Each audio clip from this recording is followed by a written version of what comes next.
Yeah, okay.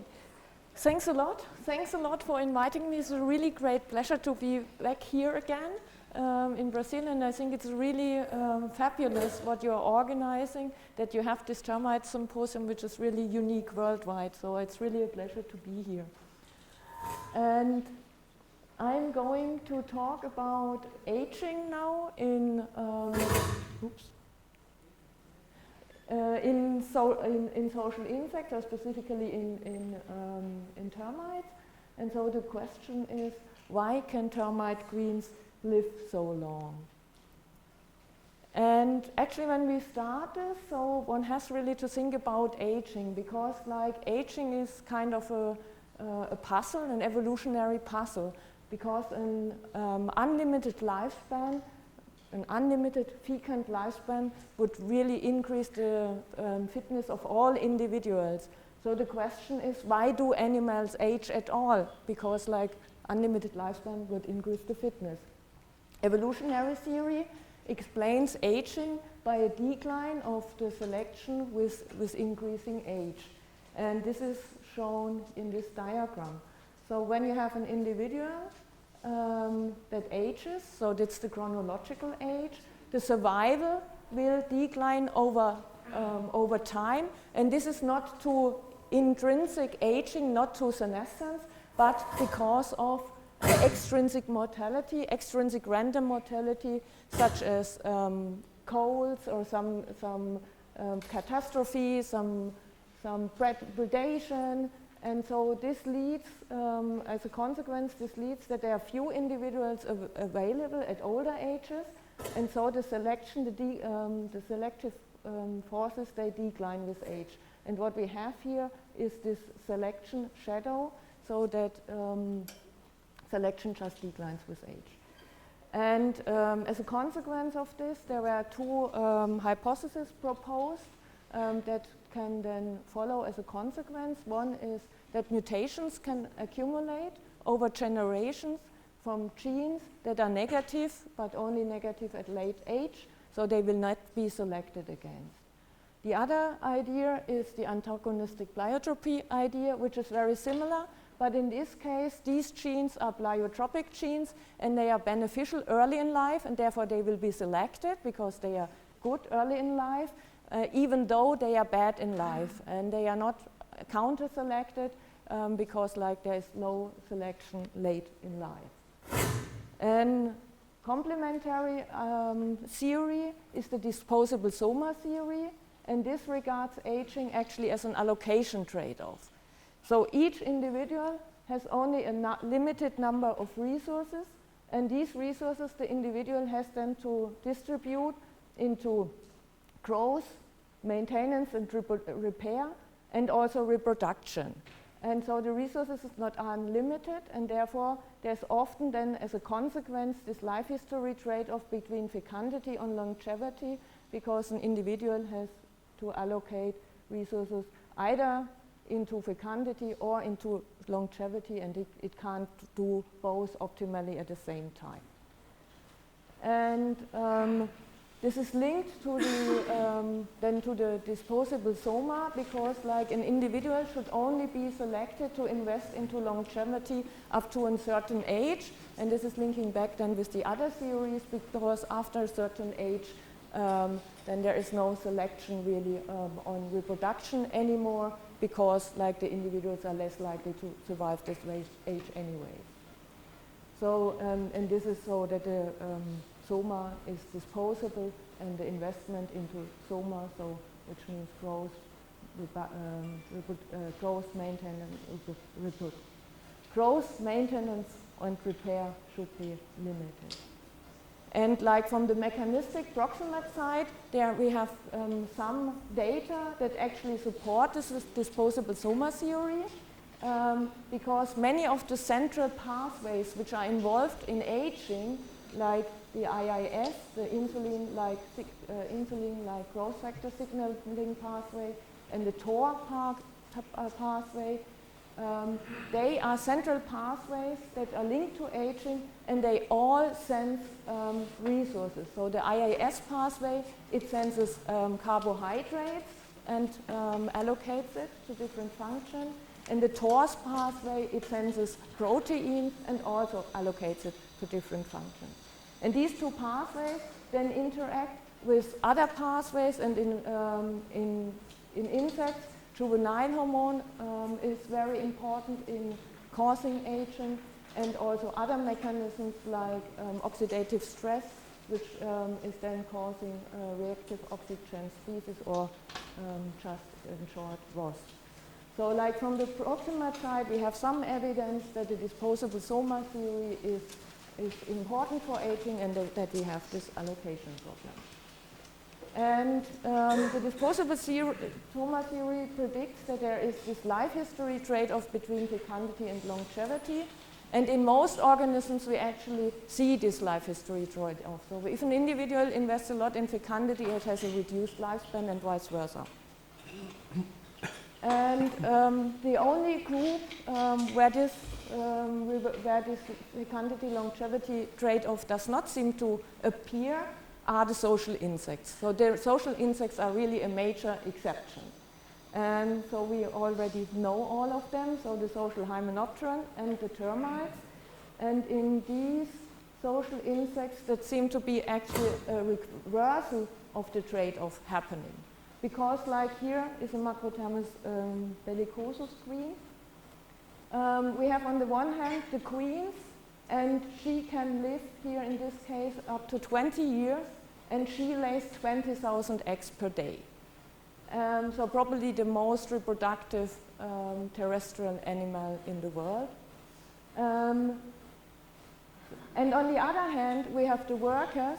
They are completely sterile, so in this species they never lay any eggs at all, and they live only 1 to 2 months. So what we have here, there seems to be a complete reversal, because like those individuals which are reproducing, they are actually much longer living than those individuals which are sterile, which have a really shortened lifespan. And so the question is, why is this the case? Because we also know that the social insects, the colony, they share the same genes, because it's normally the parents and their offspring.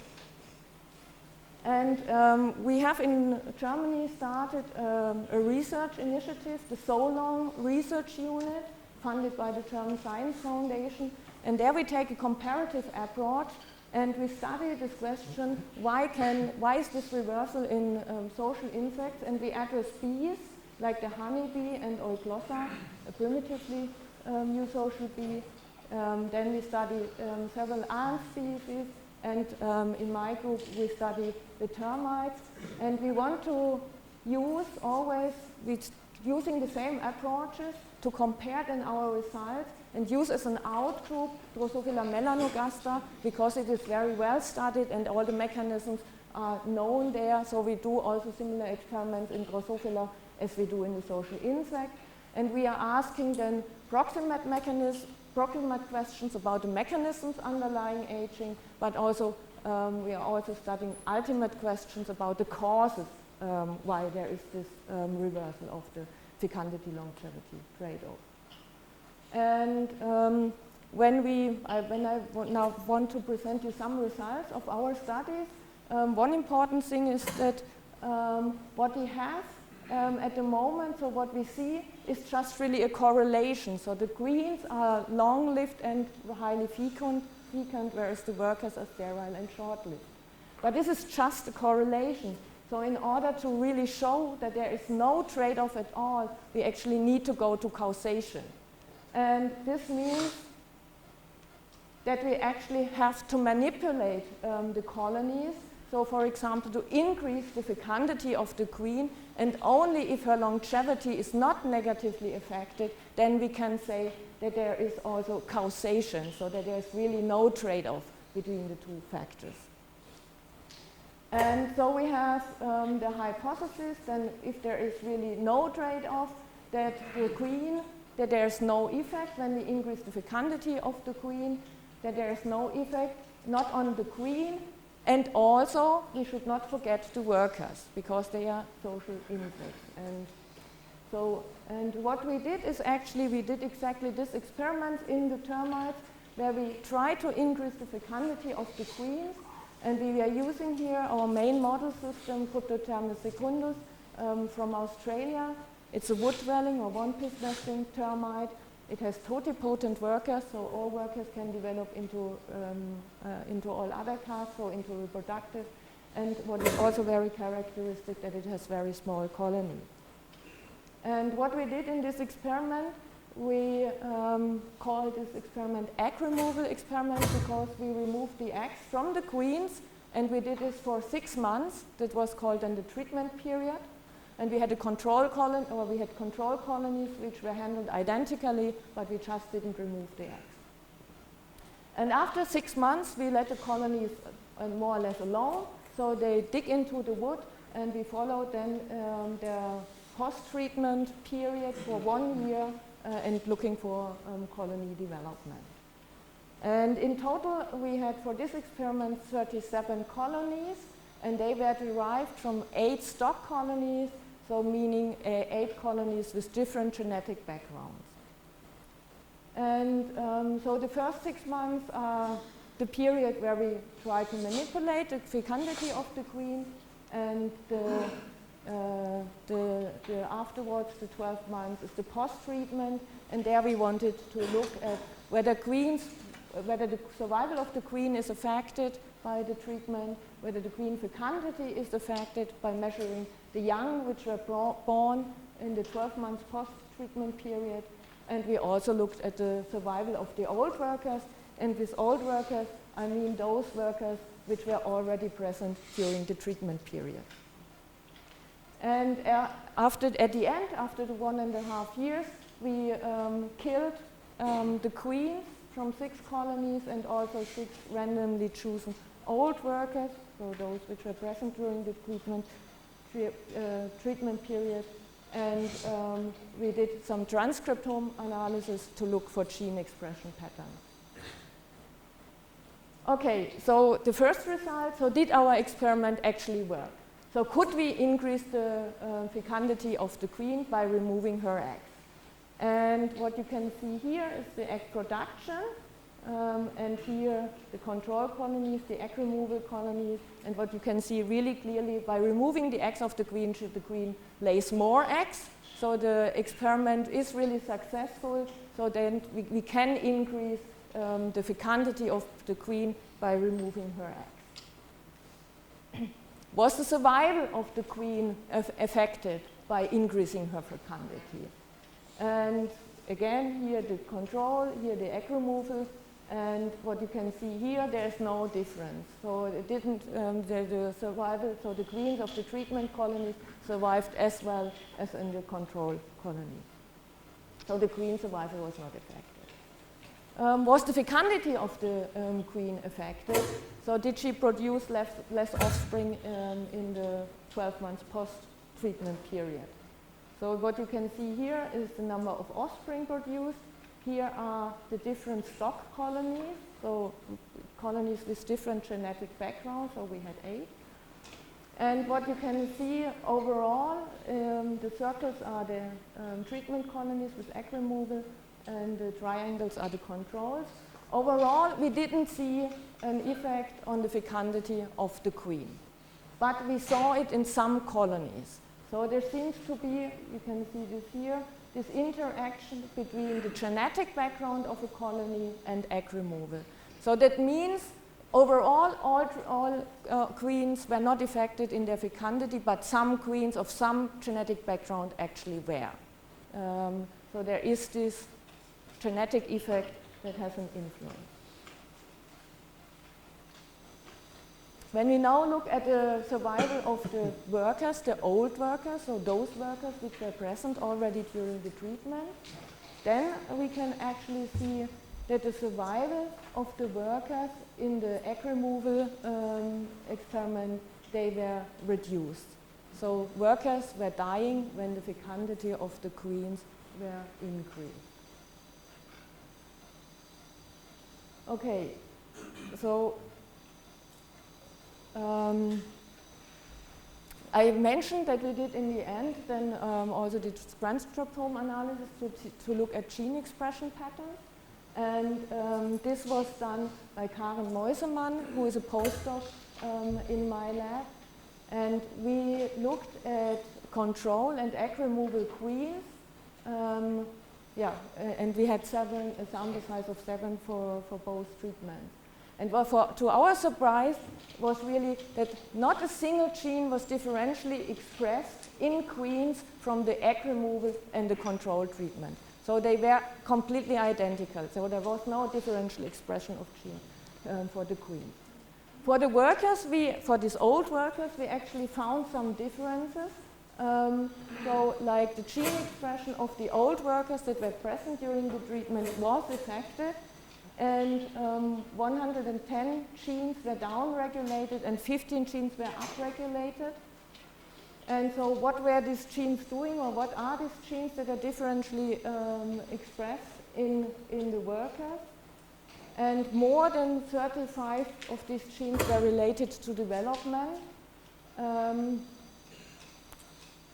From the downregulated genes and from the upregulated genes, it was 2 genes, and so that was the biggest or very, very strong signal. So that means that these data indicate that actually the workers' developmental trajectory seemed to be affected by the treatment. And we don't know yet, because there are not so many data there for termites, what these genes are exactly doing, but we want to explore this in more detail. But there were was a really strong signal. And what we think is probably that their development is kind of postponed, that they are less likely to become winged sexuals. But this is something which we want to test in the next period. And of course now these results all indicated that the queens are not really affected when their fecundity is increased, but actually the workers are affected. And then we wanted to know what is the mechanism behind it. Why are the workers affected and the queen is not affected, although her fecundity is increased? So we redid this whole experiment again, but we only did it like for 4 months, only the treatment period. And we watched the behavior within these colonies, and like 6 to 8 weeks after we started the egg removal. And what you can see here is like the only behavior that really changed within the colony was proctodial prophylaxis. And so when you look at proctodial prophylaxis between workers and queens, you see it's really very low in the normal situation. But when you remove the eggs of the queen is much more fat. So proctodial prophylaxis increases when you remove the eggs. And so this kind of indicates that the workers fed the queen more in the egg removal colonies and therefore probably compensate for the increased cost that the queen has by increasing her fecundity. Okay, when we summarize this first part, so what can we say? Like, yeah, we could increase the fecundity of the queen by removing her eggs, then she laid more eggs. The queen's fitness seemed to be less affected, so the survival of the queens was not affected. Post-treatment fecundity was, but in some colonies, but this not overall, there was no effect, but in some colonies it was. And also we didn't find any signatures of aging or something like this because there was no differential gene expression in the queen. On the other hand, the workers seemed to be affected. The worker survival was decreased, and we found many differentially expressed genes which were linked to development. And the mechanism why probably the workers are affected and the queens not might be that the workers feed the queen more via proctodial prophylaxis. And so this indicates that actually the workers take over the queen's burden, so that the trade-off, that there is still a trade-off, but the trade-off is shifted from within an individual to between individuals within a colony. So the trade-off exists within the colony. And this implies kind of that the social insects are really like a superorganism, where the queen is the germline and she's very well protected by the workers, and the workers function as disposable soma, and therefore they age. In the next part, I want to tell you a bit about the mechanisms, how aging happens or why it doesn't happen in queens. And here we shift to our other main model organism that we are studying in my lab. This is Macrothermus bellicosus, fungus-growing termite from West Africa, and completely the opposite to Cryptothermus. So it's a termite eater. It has really complex colonies. It has a queen and the king. They are the sole individuals that reproduce. We have major workers, which are male. They are sterile.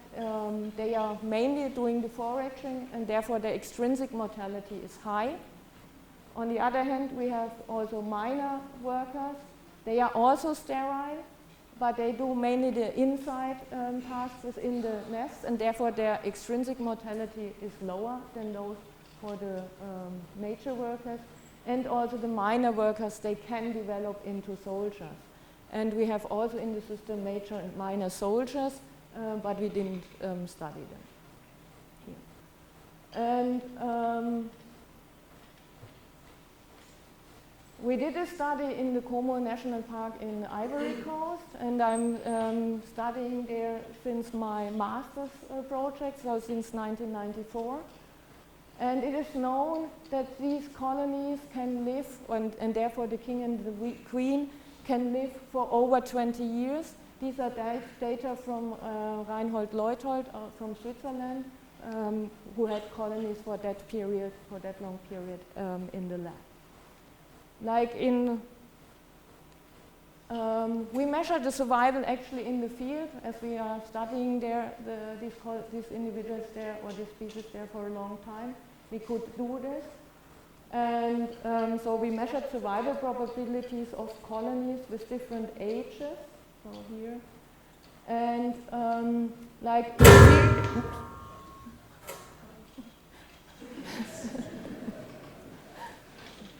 in the field, it turns out that they only have an average or a median maximum longevity of 6 years after mount emergence. And to build a mount, it takes another 3 to 4 years. So that means in total, the queens get around the maximum longevity in the field is 10 years.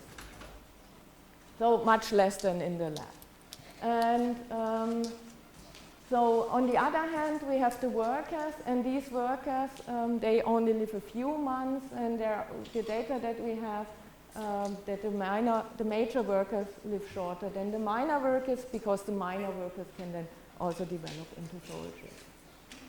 And so what we did in this study, we compared old and young queens and kings and minor and major workers for their gene expression differences.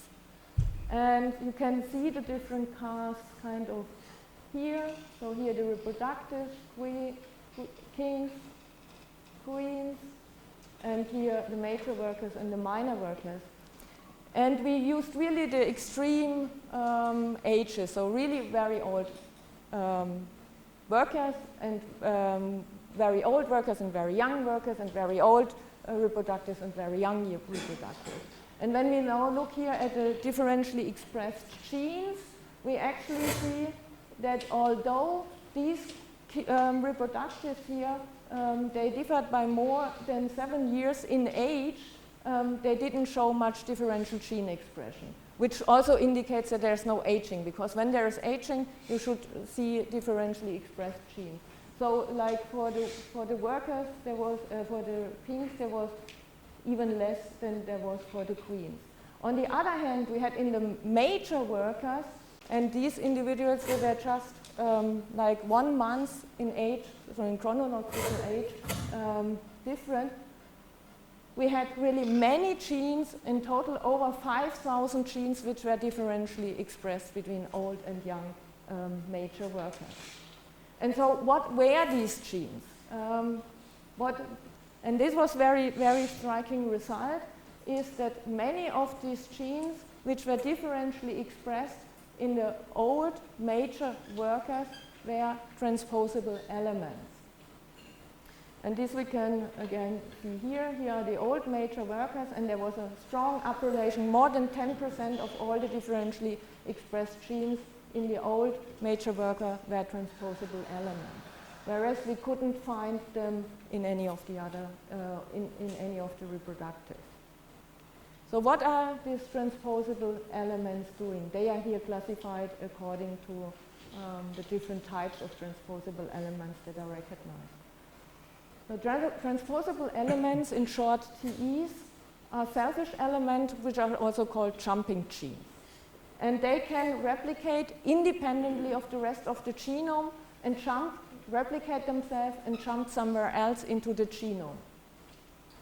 And this, of course, means that they can destroy the proper gene function of other genes. They can lead to the decline of the whole genome structure or chromosome structure. And these transposable elements have been especially recently linked with aging in a range of organisms, including humans, so that with increasing age, you have more of these selfish elements becoming active, jumping around, and then messing up all the function within the genome. And so this kind of made sense that we have in the old major workers these jumping genes and associated with aging. And there are, of course, like the organisms have evolved defense mechanisms against jumping genes, against TEs, and one of the major pathways that is protecting ourselves as well as all the other animals against jumping genes is the pi-RNA pathway. And that normally protects actually the germline of animals from jumping genes, because it's really important that the germline doesn't have these jumping genes, because then otherwise the gonads wouldn't be viable.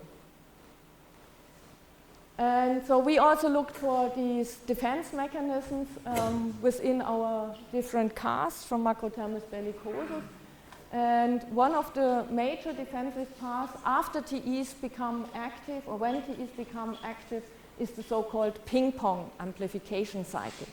And this is really very, very complex, and it's not well understood even in Drosophila or in humans, so but people are studying this very intensively.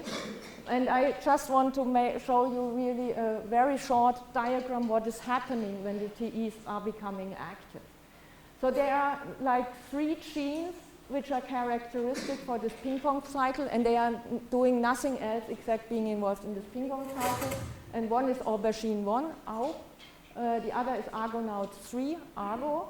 And the other one is quin, and they are only involved in this ping-pong cycle. And what do these genes do? Whenever a transposon is becoming active, which is here shown here, then there is, within our genome, there is a kind of memory of already active transposome. So it's kind of an immune system.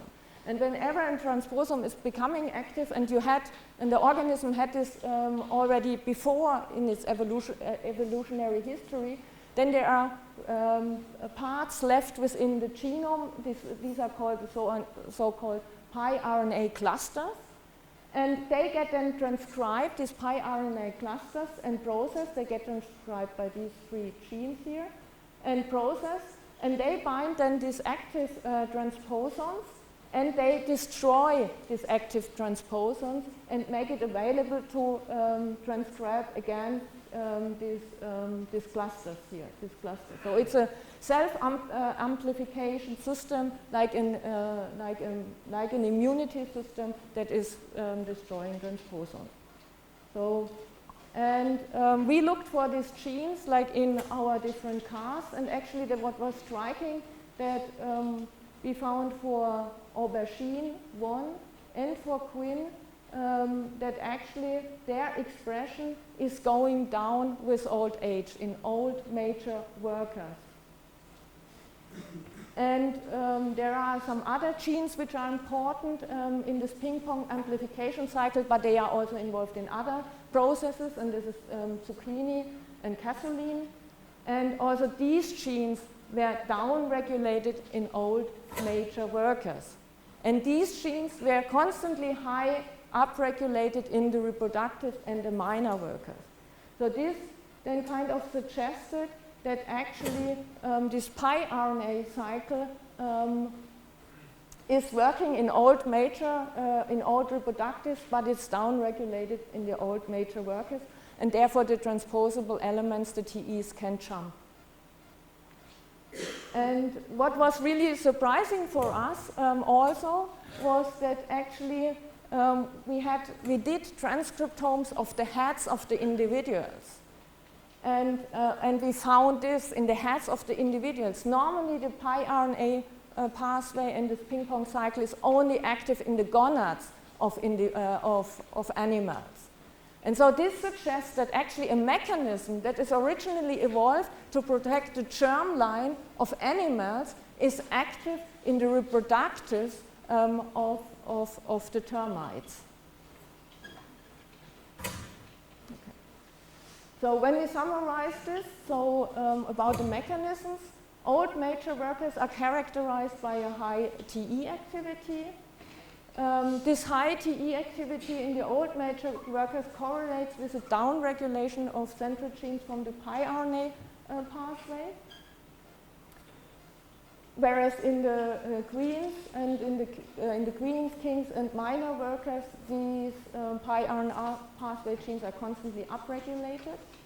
And we had this, although we used transcriptomes of HAT, and this kind of indicates that there was a co-option of a germline defense mechanism from animals to protect the whole queen happening during social evolution in termites. Okay, I'm now coming to the third part, and the third part is to tell you a bit about our comparative results within the research unit. And we are more or less, we have not so many results, but already some very striking patterns. And I mentioned at the beginning these mechanisms that regulate aging. And we can put actually these mechanisms into the TIE-J live network. And TIE, this stands for IIS, so the pathway that senses carbohydrate, that interact with the TOR pathway, which senses proteins, and interact with juvenile hormone. And these three pathways then really regulate all kind of other pathways associated with lifespan, like immunity pathways, but also oxidative stress. So these are the upstream pathways that regulate this downstream stuff, and they also regulate fecundity.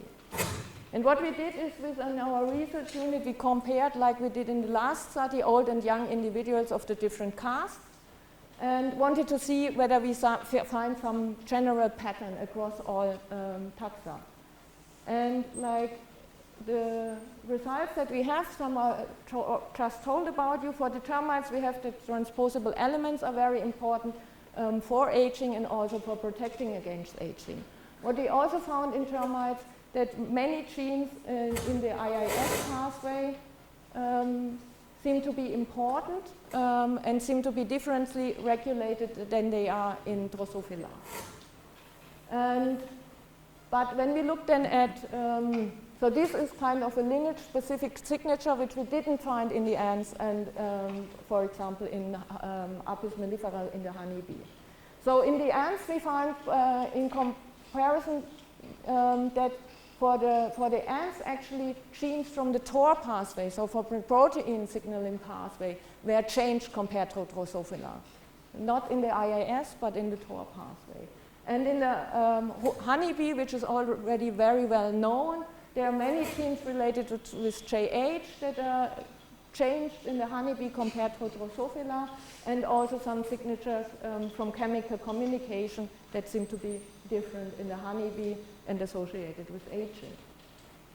So there we have some lineage-specific patterns which are not shared, but we also sometimes see some shared patterns for the same genes. So like we found in termites and in the honeybee, that storage proteins are associated with aging, especially vitellogenin. But we didn't find this, for example, in the ants, which is striking, because like you wouldn't think that the termites are from the phylogeny, they are very far apart from the honeybee, but actually found this pattern with the storage protein and vitellogenic. And we also like then for some specific species, so for our Cryptothermis fecundus and Temnothorax rugatulus is an ant, we found the same pattern, that actually oxidative stress genes are associated with aging, especially catalases, and which is also known for reticulithermis speratus. So overall, like from this, to summarize these parts, we find some lineage-specific aging signals within the social insects, which are different compared to Drosophila. But we also find some shared patterns between taxa, and these patterns were not really consistent, and they were different genes. But without any phylogenetical patterns. So it's not that closely related species share the same anti-aging mechanism. So this implies that there have been different evolutionary solutions to achieve a long lifespan in the queens. And in contrast to what people formerly thought, is that it is not really hardwired, because some people said this fecundity longevity trade-off is because it is so hardwired, because it is so conserved, and it is really very much conserved, and so people said there can't be mutations there because they will be always fatal. But our results indicate it's not the case. Actually, when there is selection pressure, there can be changes, and the changes happening in all kinds of this TJ9 network. Okay, and when we now summarize the whole story, so our fecundity experiment at the beginning, it showed us that workers take over the queen's burden, and so that that the trade-off is shifted actually from the queens to the workers within a colony.